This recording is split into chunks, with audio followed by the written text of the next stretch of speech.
네, 여러분이 돈 버는데 꼭 필요한 정보 드리는 스튜디오 돈돈 모닝 라이브 명민준이고요. 네, 안녕하세요. 이하진입니다. 네, 반갑습니다. 제가 오늘 또 여기까지 오는데 아침에 네.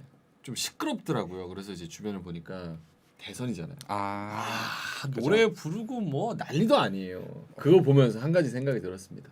시장도 그렇고 그죠. 세상도 그렇고 좀 혼란스럽고 아직 좀 불확실성이 남아있는 시장이구나. 그래서 3월 9일 이제 대선 끝나고 전쟁 이슈도 좀 사그라들고 FMC도 좀 어느 정도 좀 지나가고 네. 이렇게 해서 봄바람이 불어야지 시장이 좀 올라가지 않을까 약간 이렇게 생각이 들었거든요. 네. 동의하십니까? 물론 그렇죠. 사실 이번 우크라이나 사태도 어떻게 보면은 대통령을 잘 뽑아야 된다. 네. 이걸 얘기하면서 오늘 이제 저도 여기 오게 되면서 다른 패널분들과 이제 얘기를 하다가 네. 결국 이번 대선도 대통령이 중요하다. 이 얘기를 하면서 우크라이나 봐라 이렇게 얘기하는 걸 봤는데 일단 중요한 것 같아요. 이제 3월 다들 이제 반등 시기를 좀 얘기를 하고 계시는데. 예. 뭐 어제 뭐 나스닥도 그랬지만 이제 그런 분위기가 슬슬 나오고 있는 것 같습니다. 그렇게 말씀하시는 거 보니까 마음에 좀 정한 후보가 있나 봐요. 후보는 항상 계속 좀 바뀌고 있긴 한데 지금도 항상 바뀌어요? 예, 계속 그래요? 항상 좀 유연하게 움직이는 거라서 그 후보 선택지 안에 허경영이 있습니까? 없습니다. 알겠습니다. 자, 일단은 그래도 오늘 금요일인데 개인적인 바람이지만 우리 시장 좀 금요일이니까 좀 웃으면서 플러스로 좀 진행이 되고 마감을 하면은 좋지 않을까 이런 생각이 드는데 네. 다행인 건 지금 뭐 미국 증시도 일단은 플러스로 네. 끝났어요. 네, 생각보다 좋았고 물론 어제 이제 선물 시장 이제 러시아 같은 경우는 네. 거의 한 50%까지 하락을 하면서 이제 유럽 시장 거의 박살 났고 뭐 이제 미국 시장도 어떻게 보면 그러니까. 그럴까 생각을 했고 깜짝 놀랐어요. 예, 또 나토에서도 이제 연설을 했지만 뭐 군사 병력을 배치는 한다고 했지만 이제 우크라이나로 진입할 수 없는 이유가 결국 우크라이나도 나토 회원국이 아니기 때문에 네. 그렇게 이제 얘기를 하는 부분이었고 결국에 시장에 이제 트리거가 됐던 거는 이제 바이든 이제 연설로 인해서 뭐 러시아 뭐 푸틴에 대한 부분의 개인 제재와 뭐 금융 제재 뭐 이런 부분도 있었지만 결국에는 우크라이나에서 러시아와 미국이 대립할 관계는 일은 없을 거다라는 것 때문에 어제 물론 유가도 $100를 넘긴 했습니다만 이제 환율이나 이런 부분들이 굉장히 다시 원 상태로 돌아오게 되면서 나스닥은 마이너스 3%에서 플러스 3%로 끝나버리는 굉장히 큰 반전을 보여줬습니다. 이런 지금 미국 시장 그러니까 결국은 나스닥 같은 경우는 지수 자체가 3.3% 플러스로 끝난 거. 네. 요거 자체가 우리 시장에도 진짜 좀 긍정적인 시그널로 읽힐 수 있을 만큼 좀 상징적이고 의미가 있는 움직임이에요. 일단은 근데 이제 감안을 하셔야 될 게 이제 어제도 그랬지만 이제 지난 목요일에도 12시에서 1시쯤에 폭격을 했고 어제도 1시에서 12시를 했습니다. 왜 새벽에 날려? 우리 시장 그러니까. 장 맞춰가지고 개장할 때 날려 왜? 이제 그때가 이제 러시아 이제 우크라이나 시각으로는 이제 새벽 아침 6시나 이제 9시 사이이다 보니까 네. 물론 이제 어제 키예프 수도까지 진입을 한 상태이긴 하지만 과연 여기서 더 영역을 넓힐 건지 네. 사실 아직까지는 그 상황은 결국 오늘 이제 1시나 12시 사이 좀 되어봐야 다시 또 새로운 변화가 나오지 않을까. 왜냐하면은 바이든 연설로 인해서 네. 좀 강력한 제재를 하겠다라는 부분이 있었기 때문에 결국 푸틴도 여기에 대한 대응을 좀 하지 않을까라고 싶기도 하거든요. 알겠습니다. 본격적으로 이제 개장 전에 체크리스트 좀 제대로 좀 알아봐야 될 것 같은데 뭐 여담이지만 오늘 뭐 뉴스를 쭉 보다 보니까 저쪽에 뭐 제가 이름은 언급 안 하겠습니다만 한국경제 땡땡이라고 네. 그쪽 이제 기사에서는 저 뭐 관련 없으니까 네. 굳이 언급을 안 하겠습니다. 거기서는 이제 뭐 우크라이나의 뭐 동부 쪽의 특별 군사 뭐 행동 네. 뭐 개시 막 이러는데 어제 밤 뉴스를 그러고 아침에 새벽에 하고 있으니까 보는 사람이 헷갈려가지고 그죠. 근데 뭐 저희랑은 전혀 상관없지만 그 매일경제 땡땡에서는 정확하게 또 보도를 하고 있더라고요. 그래서 거기가 좋지 않나. 저희랑 상관은 없잖아요. 네, 그렇죠. 네. 일단은 뭐 어제도 굉장히 관련 뭐 진실 여부에 대한 뉴스들이 워낙 많이 나왔다 보니까 사실 뭐 실제로도 뭐 CCTV까지 공개되면서 그러니까요. 우크라이나 수도는 굉장히 조용한데 어디서 폭격이 나왔냐, 뭐 CNN이든 어디든 계속 얘기가 나오는 부분이 있는데 결론은 이제 시장의 움직임이 중요하고 사실 항상 주가가 뭐 폭락이 심할 때는 우리가 흔히 말하는 뭐 쇼쟁이들이 장난을 친다, 뭐 이런 부분도 어쩔 수 없는 부분이기 때문에 결국 진실을 보게 되려면 가려면은 결국 장이 끝나거나 전체적인 흐름이 나와봐야 아는 상황이기 때문에 그런 부분이 좀 없지 않아 좀 있는 것 같습니다. 알겠습니다. 그 뉴욕 증시 어쨌든 간에 올라간 거를 우리 증시도 좀 따라갔으면 좋겠는데 네.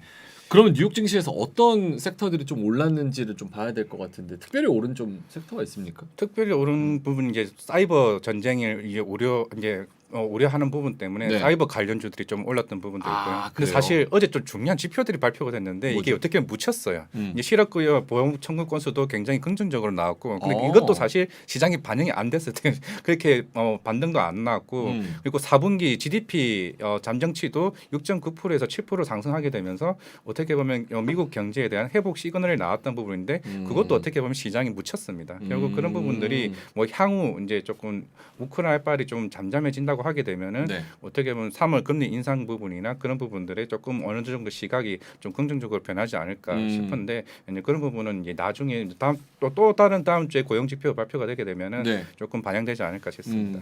잠시 후에 저희가 뭐 여의도 카페에서 전문가분 모시고 또 얘기를 나누겠지만 그럼 오늘 우리 시장 봤을 때 이제 우크라이나와 러시아 사태로 인해서 올랐던 그런 섹터들 있잖아요. 네. 뭐 예를 들어서 뭐 에너지 관련해 가지고 뭐 조선이라든지 풍력이라든지 뭐 등등 방산이라든지 네. 그런 거는 오늘은 이제 최근에 좀 많이 올랐으니까 오늘은 좀 빠질 가능성, 반락할 가능성이 좀 높아요. 어떻게 보세요? 일단은 뭐 천연가스 부분이나 이런 부분은 에너지 부분들은 어제 급등했다가 빠졌던 부분이기 때문에 네. 어떻게 보면 뭐 피크와 무정점이지 않느냐라는 있을 수 있기 때문에 사실 뭐 원자재 관련주나 이런 부분들은 조금은 사실 조심할 필요는 있죠. 사실 조심해야 된다. 어떤 전문가분들도 원자재 관련주는 왜냐하면 우리가 예측을 할 수 없는 부분이기 때문에 네. 사실 그런 부분도 종목 추천하기도 굉장히 민감한 부분이기 때문에 그런 부분은 오늘 좀 어떻게 보면 시장에서 네. 업종에 대한 좀 순환매적인 부분들이 새롭게 나오지 않나라고 생각을 하고 있고 결국에 또다시 이제 리오프닝이나 이런 부분들 어떻게 보면 어제 실적 발표했던 그런 뭐 반도체 관련 이슈들도 어떻게 보면 다시 새롭게 움직일 수 있는 부분이 있지 않을까 생각을 하고 있습니다. 오늘 시장이 좀 안 좋고 방산주 막 뛰면은 저 오늘이라도 살짝만 탑승해 볼까 이런 생각을 했는데 네. 오늘 시장은 그런 장은 좀 안 나올 것 같습니다. 자, 알겠습니다. 그러면 요거는 어떤 뉴스인가요? 바이든 러시아 제재 그리고 수출 통제 푸틴이 전쟁을 선택했다. 네. 일단은 뭐 일단 오늘도 아침에 또 나왔지만 TSMC가 러시아 수출을 제재를 하기로 했습니다. 그만큼 전 세계에서 저희 절반 가량을 TSMC에서 반도체 부분이 수출이 나오는 부분인 만큼 어떻게 보면 물론 러시아 자체가 뭐 반도체 그런 부분이 제조를 크게 많이 하는 국가는 아닙니다만은 전체적으로 이제 유럽 국가나 이런 부분들이 조금 피해를 많이 갈 수는 있는 부분이죠. 어떻게 네. 천연가스 그럼 러시아 쪽에서도 천연가스나 이런 부분에 대해서도 향후 제재가 계속 가게 되면 결국 피해는 특히 독일이 제일 이제 그렇지 않습니까? 왜냐하면 노드스트림 같은 경우도 독일이 굉장히 에너지 수입을 굉장히 많이 하는 나라이기 때문에 네. 그런데 어제 독일 같은 경우는 그에 대한 사실 좀 조용했던 부분도 사실 짜증나는 부분이죠. 사실 작년 9월에 이미 노드스트림 2가 이미 완공이 거의 다 돼가는 상태에서 네. 미국이 제재를 걸었고 그러면 자기네들 결국 세일가스 수입을 원하는 미국 입장에서 독일은 그럼 러시아를 계속 이렇게 제재해버리면 우리는 그러면 그 어떻게 인플레이션을 하나? 우리가 어떻게 감당을 해야 되나? 결국 독일이 제일 문제거든요. 그런다고 독일이 군사가 많은 것도 아니에요. 이제 워낙 전범 국가이기 때문에 그 군사가 해봐야 20만 명밖에 안 됩니다. 20만 명. 예, 왜냐하면은 그것 때문에 제한이 걸렸기 때문에 군사비를 아. 증강을 할 수 없는 독일이기 때문에 옛날 독일이 아니거든요. 그렇네요. 그러면서 어제 트럼프에 대한 사실 트럼프가 재임 시절에 나토 탈퇴를 하겠다는 이유가 너네 왜 유럽 너네 나라들은 군사비를 증강을 안 하고 맞아요. 복지비에만 하냐. 그런 부분들이 어떻게 보면은 이번 사태를 저지른 원인이지 않냐라는 이제 그런 어떻게 보면은 시각이 나왔던 부분이기 때문에 사실 이제 유럽 사실 오늘 어제 뭐 미국은 상승을 했습니다. 유럽 자체는 그렇게 큰 반등을 하지는 않았거든요. 그렇죠. 결국 이제 끝나게 되면은 결국 유럽 쪽의 피해가 생각보다 많이 생기지 않을까라고 좀 생각은 하고 있습니다. 유럽은 뭐 반대로 오히려 막 마이너스 4%가 이렇게 떨어지더라고요. 자, 알겠습니다. 요거는 뭘까? 그 다음 뉴스 뭐 딱히 봐야 될 게 있을까요? 어떻게 보세요? 일단은 제일 중요한 거는 뭐 오늘 아직까지는 너무 바닥이라는 생각보다는 러시아가 이제 바이든이 먼저 한번 이제 연설을 했기 때문에 네. 오늘 푸틴에 대한 대응이 과연 키예프에서 좀 더 서쪽으로 움직이냐라는 부분이 어떻게 조금 대한 불확실성이 없지 않아 있는 부분이겠지만 이제 쪼일 만큼 쪼였다. 사실 뭐 전면전이 됐고 대신에 미국은 우크라이나 가서 러시아가 붙지 않는다는 전제하에 지금 나온 상태이기 때문에 근데 사실 매일마다 지금 말이 계속 바뀌고 있는 상황이라서 일단은 푸틴이 오늘 대응이 어떻게 추가적인 공격 태세가 나오는지에 따라서 시장의 반등 여부가 좀 정해지지 않을까. 과장님 개인적으로는 어떻게 보세요? 키예프에 깃발 꽂습니까?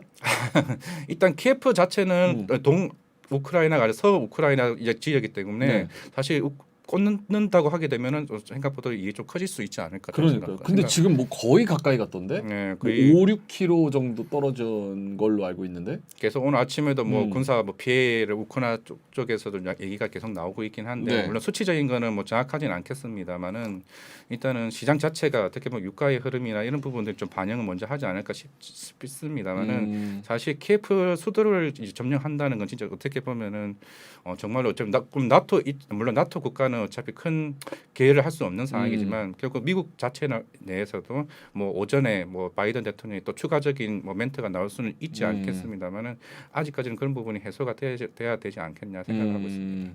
저는 약간 푸틴 보면서 좀 미친 사람이기는 하지만 전략적으로 좀 똑똑하긴 하다 이런 생각을 했거든요. 계속 푸틴은 그러고 있잖아요. 네. 우리는 침공이 아니고 우리는 우리 땅을 지키려고 하는 것뿐이다.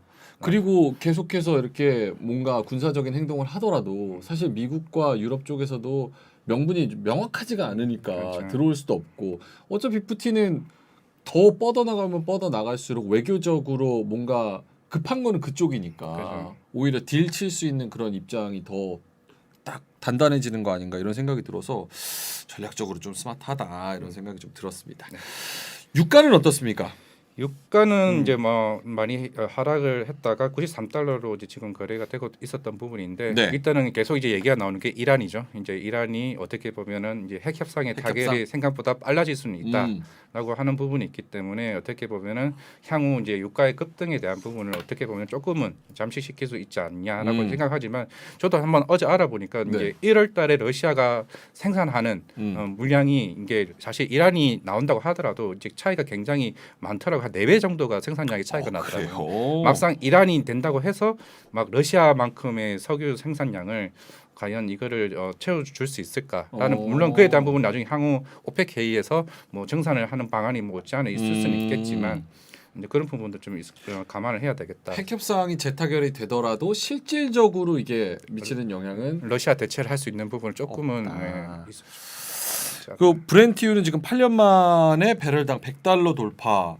WTI도 8년 만에 최고치. 그렇죠. 요거는 우리나라 이제 뭐 정유 관련해 가지고 에너지 관련해서 관련주들도 어느 정도 움직임이 있을까요? 일단 있을 수도 있죠. 그리고 제일 중요한 게 사실 무역 수지도 적자를 또 계속 할 수밖에 없는 게 우리나라가 그냥 유가에 대한 반영이 워낙 크다 보니까 지금 12월부터 무역 수지 계속 적자가 되고 있는 부분이기 때문에 결국 2월, 3월 계속 이렇게 $90 이상으로 계속 유지가 된다고 하면은 그만큼 부담도 굉장히 클 수 있다라고 말씀드리겠습니다. 알겠습니다. 지금 PD님께서 앞에 이제 게스트 모실게요 이렇게 했는데 과장님 이게 재미없나 봐요. 아, 예, 알겠습니다. 아니 저희도 준비를 많이 했는데 게스트만 사람이고 저희는 사람 아닙니까? 그죠 과장님? 아닙니다. 저희도 준비 많이 해왔잖아요. 저도 하루 종일 오늘 제가 왜 늦게 왔는데 저 늦게 왔어요. 밤새 그래요? 뉴스 보느라고. 네, 그 핑계를 저 오늘 제가 혼자 진행할까봐 좀 쫄았어요 사실. 아 그래요? 아 제가 불참은 안 합니다. 늦게는 와도 지각은 해도 제가 결석은 안 하니까 걱정은 안 하셔도 될 것 같고 마지막으로 뭐 하나 더 짚어보고 갈까요? 네.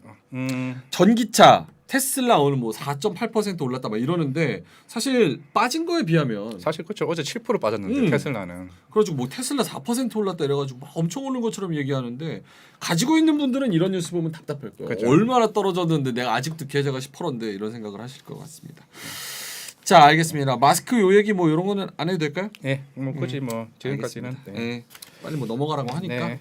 저희가 뭐 힘이 있겠습니까? 네, 맞습니다. PD님이 하라면 하는 거죠.